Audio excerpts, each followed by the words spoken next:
Bem-vindo novamente ao Insights Lean, o podcast voltado para desenvolvimento organizacional e de pessoas. Aqui abordamos uma diversidade de assuntos, desde estratégia de negócio, excelência operacional, foresight, enfim, vários outros temas que vão sendo incorporados, inclusive, pelas solicitações e oportunidades. E hoje nós vamos estar falando sobre o desafio, uma iniciativa de excelência operacional, onde muda-se ao longo dos anos, a própria estratégia de negócio, o modelo de negócio, e como é que a gente se adapta a isso. E para falar disso, hoje temos um convidado especial, que é o senhor Carlos Alexander, vice-presidente de operações da Farmoquímica, FQM atual, o nome, e é um engenheiro, Hoje em dia tem sido bastante comum a gente encontrar engenheiros, e não apenas farmacêuticos. E para falar da carreira dele um pouquinho e se apresentar, vou deixar ele mesmo. O senhor Alex, como é conhecido? Conhecido como Alex, Carlos Alex, enfim, Exatamente. São vários nomes. É um prazer estar aqui, agradeço pelo convite, realmente é sempre um momento muito importante quando a gente tem essa oportunidade de trocar experiências, insights, e de aprendizado também. Você é um grande mentor, uma pessoa que ajudou muita gente aí ao longo desses anos todos, principalmente na indústria farmacêutica. Então, para mim é uma honra estar aqui. Bem, vou falar um pouco sobre a minha carreira, e só queria fazer um comentário inicial, que mostra um pouco do meu perfil. Da minha personalidade. Eu comecei a trabalhar muito cedo. Comecei a trabalhar com 13 anos de idade num banco, um dos grandes bancos aí nacionais, eu não vou dizer o nome aqui, claro.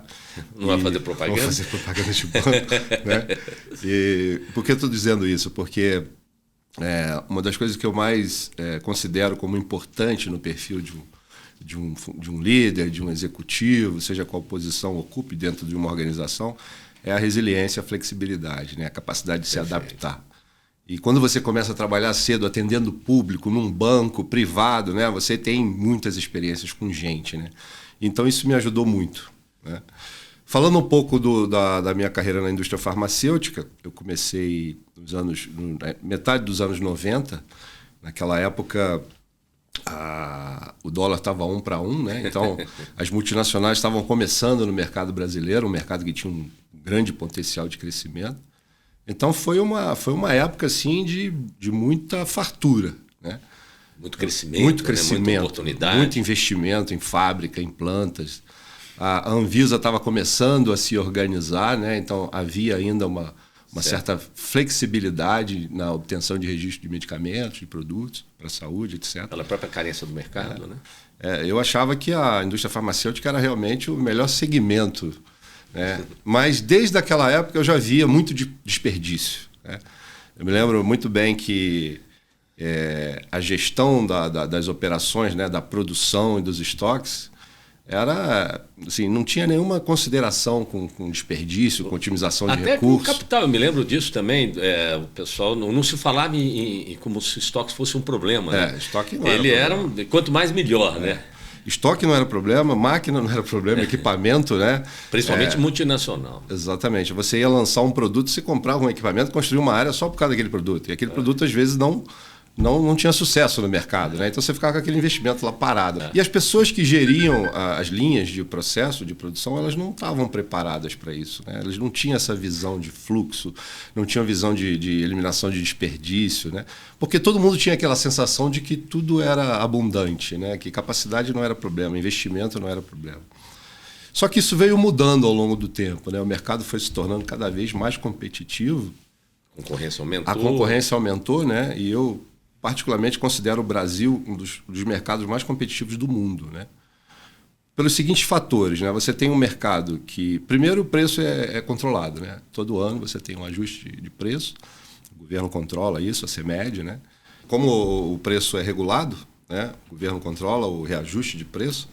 Então, toda aquela pressão que você sofre com o aumento de custo de matéria-prima, de utilidades, luz, gás, energia, tudo isso você não consegue repassar. Isso tem um lado ruim, porque pressiona muito a indústria, mas é uma política de acesso à medicação. A farmacêutica ela tem origem do grupo, né, argentino. Sim, Grupo Reimers. E você, quando você se envolveu, né, já falando já da realidade farmacêutica, né, você foi em 2008, você já buscou iniciativas, né, que já visavam aumento de competitividade. Sim. E já essas questões todas já... E você acabou esbarrando na metodologia Lean. Exato. Isso foi em 2008. 2008. A gente começou o projeto lá em 2008. E aí, só voltando um pouco no tempo, eu já trabalhei em outras indústrias farmacêuticas também, multinacionais americana, alemã, e já havia algumas iniciativas de Lean Manufacturing, né? Só que... eram iniciativas muito pontuais em setores. Ferramentas, né? Ferramentas e em setores. A gente começava muito na área de engenharia, na área de manutenção, alguma coisa na área de produção, mas eu nunca tinha visto a ferramenta sendo aplicada em toda a cadeia. Né? A transformação do sistema de programação. E aí não adiantava muito, né? É como se fosse um modismo. Né? Aí você teve ISO 9000, você teve ISO 14000, você teve...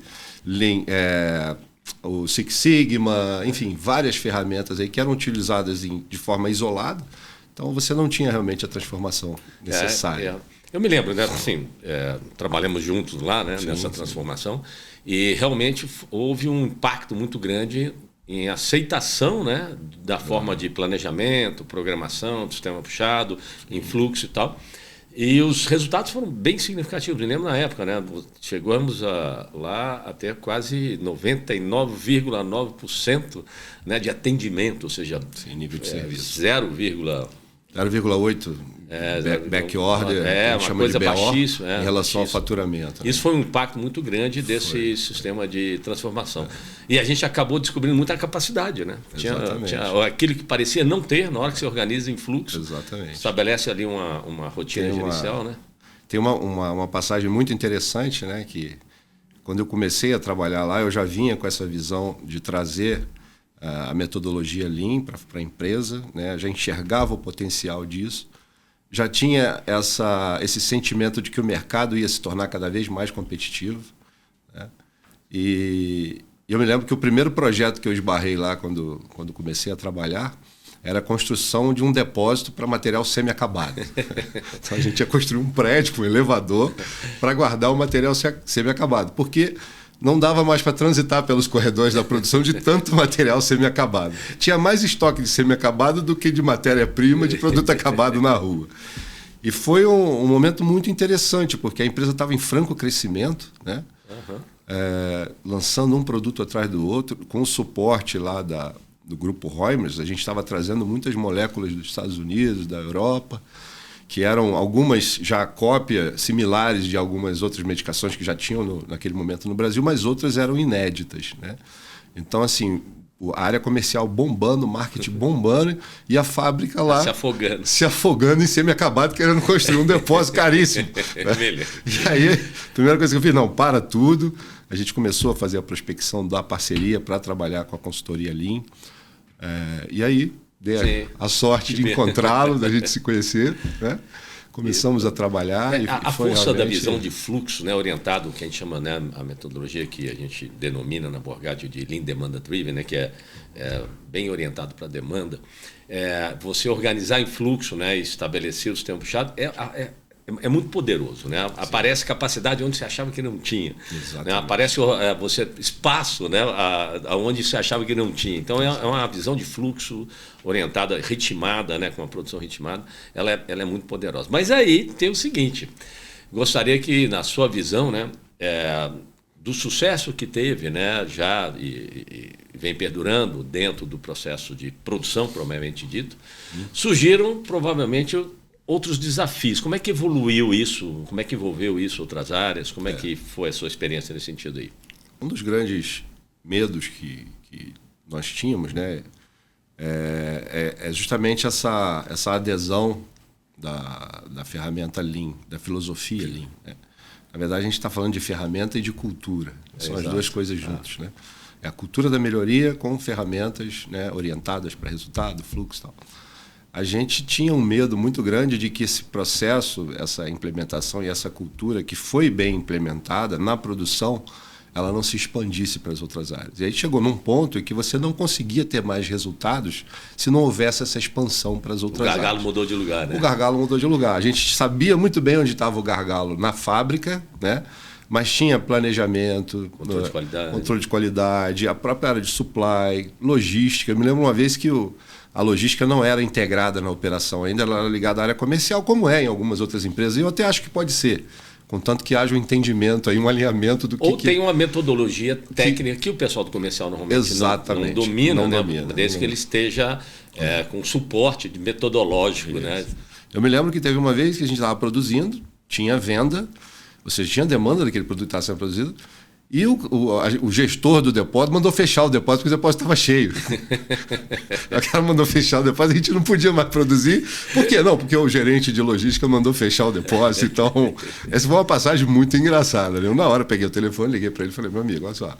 Ah, não, mas eu não estou conseguindo caminhão. Então, a gente vai parar de faturar porque você não está conseguindo caminhão. Então, tem essas coisas que acontecem, né? Que são típicas dessa visão departamental, isolada.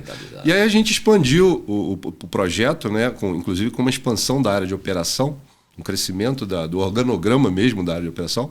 A gente absorveu a área de planejamento e aí sim foi a virada. Quando a gente saiu do sistema empurrado para o sistema puxado. Mas não é só o sistema puxado, não é só supermercado e ponto de disparo. Né? Você vai lá, dimensiona os teus estoques, a gente chama de supermercado no Lean, coloca lá o ponto de disparo para dar o ritmo na fábrica, que a gente chama de rejunca, né? Mas só isso também não garante o sucesso do processo. Então a gente tem que vir com um processo de SOP, que são as reuniões com as áreas de negócio, principalmente comercial e financeiro. Perfeito. E o marketing participando junto também, né? Porque aí tem a questão de lançamento de novos produtos, o próprio comportamento do produto no mercado. Às vezes a gente atua como mediador entre o marketing e o comercial, sell-in versus sell-out.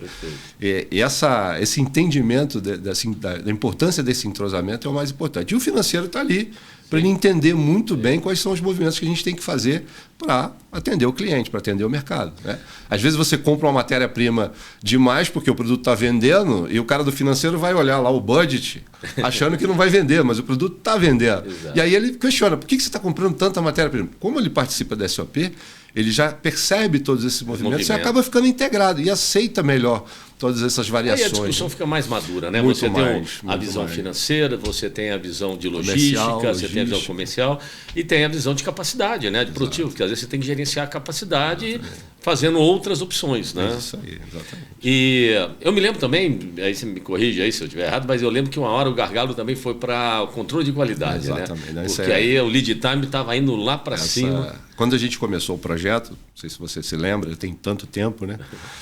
O nosso lead time era de quase 50 dias, 48, 47, por aí. Tinha um produto que era 80 dias, né? E a gente conseguiu em muito pouco tempo. Eu acho que o lead time é uma das primeiras coisas os primeiros bons resultados que aparecem quando você implementa a ferramenta, implementa a filosofia. Ele reduziu para 15 dias, né? Baixou para 20, depois 17, chegou a 15, já tivemos lead time de 12, 13 dias, né? E o lead time médio, ele é formado por vários lead times. Então, você tem produto que são 20 dias, tem produto que são 4 dias. Sim. Na média, hoje, a gente tem 15 dias, é um lead time que a gente considera em média, um bom lead time. Não, porque também você não pode ter um lead time tão curto também, não. Até porque vai faltar produto. Na verdade, o work in process, o pessoal acha que tem que eliminar por completo. Não. O que você não precisa é ter estoques em processo descontrolado. Exatamente. Você tem ele controlado. Mas ele precisa, porque principalmente próximo do gargalo, você desabastecer, você perde capacidade. Muita capacidade. Mas ele tem que ser controlado, senão você, aonde não é o gargalo, você vai produzir o que não precisa. Então, e aí tinha um produto desse que baixou de, sei lá, 20 dias para 4 dias, né? E a gente, 4 dias de produção. E a gente olha o lead time final, né? Desde a hora que você pesa o produto até disponibilizar ele para venda. E aí a gente foi ver que esse produto, no processo, ele durava 4 dias só, que era um processo, né, super otimizado. Mas para ser liberado eram mais 15 dias. Então, assim, você conseguiu imediatamente identificar o gargalo de forma rápida E aí a gente virou para o controle de qualidade e falou, pô, eu faço o produto em 4 dias, você leva 15 dias para aprovar. Ah, não, mas é porque tem microbiologia e tal, não sei o quê. Enfim, a gente foi discutindo. Hoje o lead time baixou para 5 dias no total, tanto de produção quanto de controle de qualidade. Você tem várias estratégias de garantia de qualidade assegurada, né? De metodologias mais exato.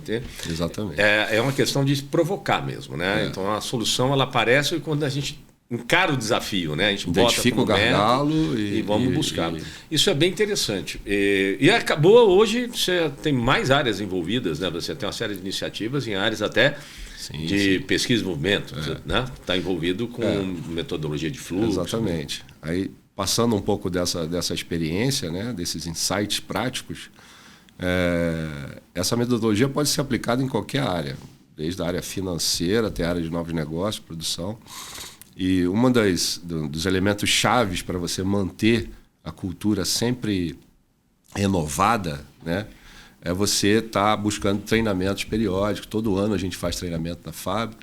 Ano passado a gente fez um treinamento na área de controle de qualidade. Esse ano a gente está pretendendo fazer treinamento na área de desenvolvimento de novos produtos.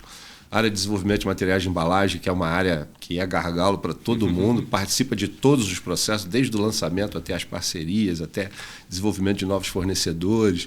O entrosamento com a área de embalagem é muito importante, com a área de fabricação, com a área de engenharia também.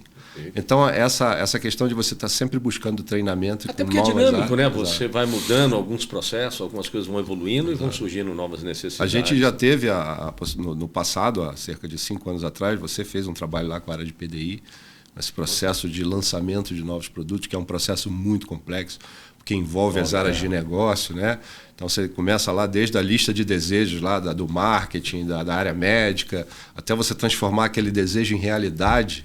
É muito, né? E o mercado mudando a cada dia. Então, se você não tiver esse mesmo dinamismo nessa área, você fica para trás, você perde o momento certo de lançar o medicamento. E fora que você acaba não gerenciando ali aquele conjunto, né? Porque você tem uns que vão mais devagar, outros vão mais depressa, e você acaba se não tiver uma metodologia voltada para fluxo. E você perde tempo, né? Às vezes você fica com um projeto parado aí durante 2 anos só para definição da apresentação que o produto vai ser. Se vai ser uma loção, se vai ser um spray, sabe? Uma coisa simples. Né? E então você precisa ter essa metodologia, essa cultura para provocar essa tomada de decisão rápida, que as pessoas entendam quão importante é ser rápido nessa tomada de decisão, porque a gente tem que pensar daqui a 5 anos, né? Medicamentos são 5 anos. Isso se você for lançar um similar, um produto que já exista de referência no mercado. Agora, se for lançar alguma coisa realmente inovadora, inédita, aí o processo pode durar até 10 anos, né, de lançamento. Mas dentro dessa concepção de negócio, né, temos esse desafio de lançar produtos e demora.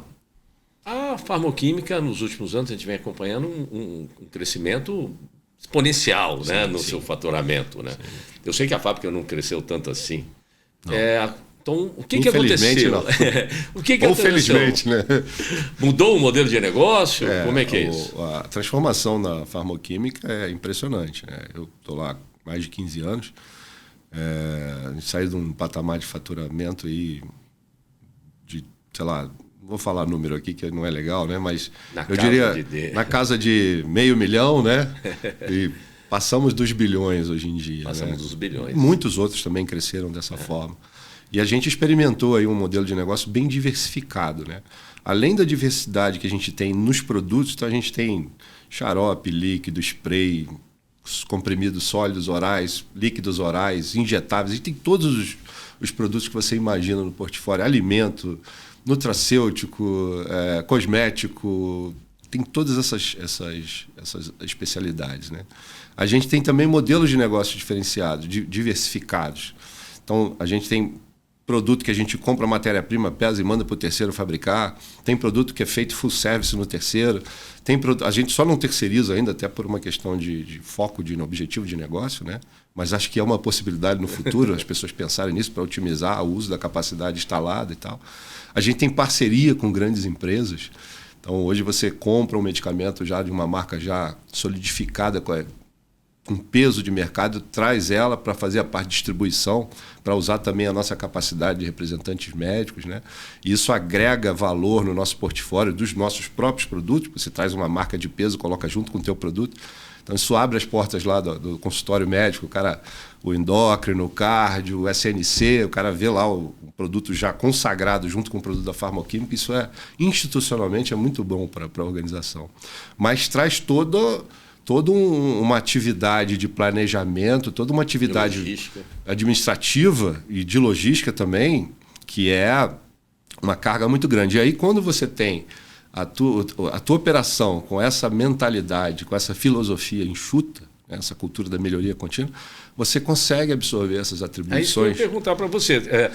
A cultura até então bastante, vamos dizer, consolidada, né, envolvendo aí as diversas áreas operacionais, todas muito voltadas para a produção. De repente, o negócio não é só produção. Parceria. Né? Tem parceria onde você...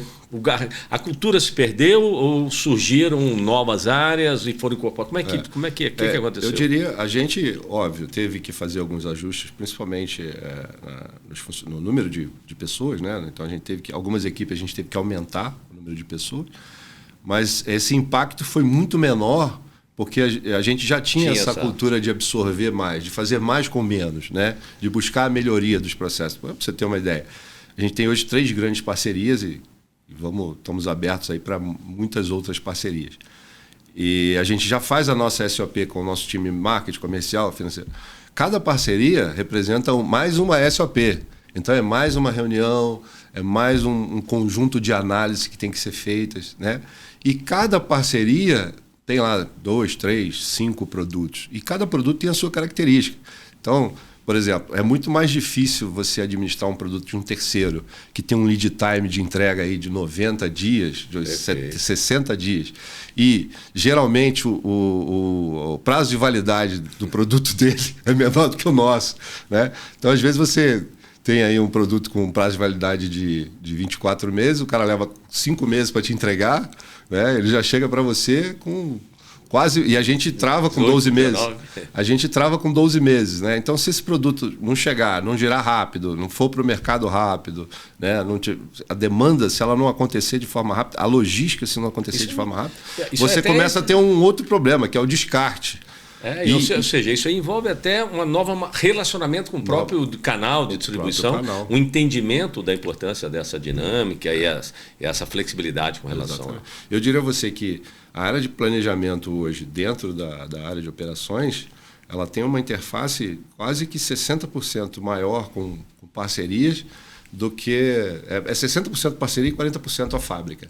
Até porque a fábrica já está muito bem alinhada, está um processo muito fluido, as coisas vão bem. São consolidadas, né? A parceria não, são coisas novas, mercados novos, canais novos, produtos novos, né?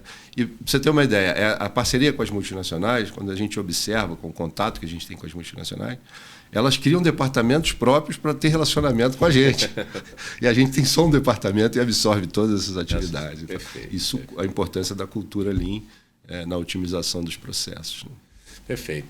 Bom, nós estamos aqui com o nosso companheiro, amigo e um grande profissional e com uma experiência vasta. A gente pode observar, né, é uma experiência aqui diferenciada, porque desde 2008 ele está envolvendo a área de produção, envolveu a área de produção, depois foi envolvendo outras áreas, né, logística, planejamento, controle de qualidade, garantia de qualidade, pesquisa, desenvolvimento e inovação. E, de repente, no meio do caminho, né, a dinâmica do negócio também muda o modelo de negócio. E o interessante na experiência dele é que essa cultura de melhoria contínua, foco de fluxo, deu suporte, né, para esse crescimento acelerado que teve. Sendo assim, eu gostaria aqui de ver com o nosso Carlos Alexandre, mais conhecido como Alex, que recado você daria para vários executivos, gestores de uma maneira geral, profissionais, né? Qual é a grande mensagem, né, para poder ter essa sustentabilidade numa implementação e numa diversificação mesmo de negócio, né? A gente falou um pouco de cada coisa aqui, mas eu acho que o mais importante é ter em mente que para você ter sustentabilidade e crescimento, você precisa ter eficiência em todas as áreas, né? E a operação sempre foi vista como uma área de suporte. Mas o mais interessante é quando você consegue transformar essa área de suporte numa área estratégica. Porque quando ela começa a dar resultados e a melhorar significativamente, né, no sentido de disponibilizar produto, nível de serviço, envolver outras áreas, criar agilidade na tomada de decisão de negócio, como, por exemplo, o lançamento de produtos, aí sim você está garantindo essa sua sustentabilidade. Então, o recado é: dê importância a todas as áreas, tente alinhar todas as áreas, né? A expansão da filosofia Lean para todas as outras áreas é muito importante.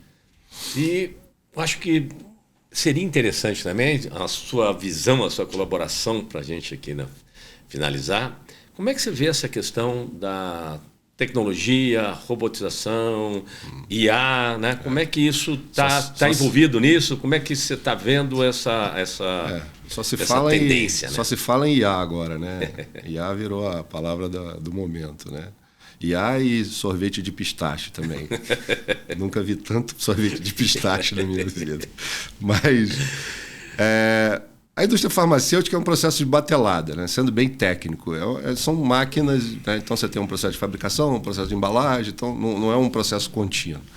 E já existem algumas iniciativas de robotização, automatização, né? Então você tem um processo de utilização da modernização de robôs e de IA, que eu acredito que vai ser de forma mais lenta, mais gradual.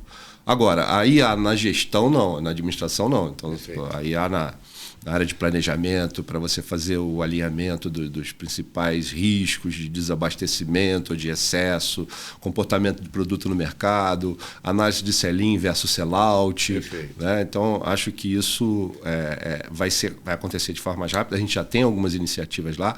Tem IA também, a gente inclusive tem um produto chamado Cognitive, você deve conhecer bem, e já tem uma inteligência artificial lá que mostra também quais produtos que estão tendo maior lead time, quais os equipamentos que estão tendo mais paradas de chão de fábrica. Então, essa automatização com a IA para a obtenção de informações para você ir mais rápido nas causas raízes, eu acho que isso vai acontecer de forma rápida. Mas nos equipamentos, eu acho que ainda vai demorar um pouco. Porque o investimento é muito grande. Muito grande. Você vai o processo mais adaptativo, né? E aí vai substituindo, é claro, já vai incorporando. Exatamente. Mas grandes saltos, né, envolve muito investimento. Então, mas a questão da gestão, concordo com você plenamente, inclusive na cadeia, né? Eu acho que é uma tendência de a gente estar cada vez mais integrando informação para estar mais próximo da demanda mesmo. Exatamente. Né? Muito bom, muito bom.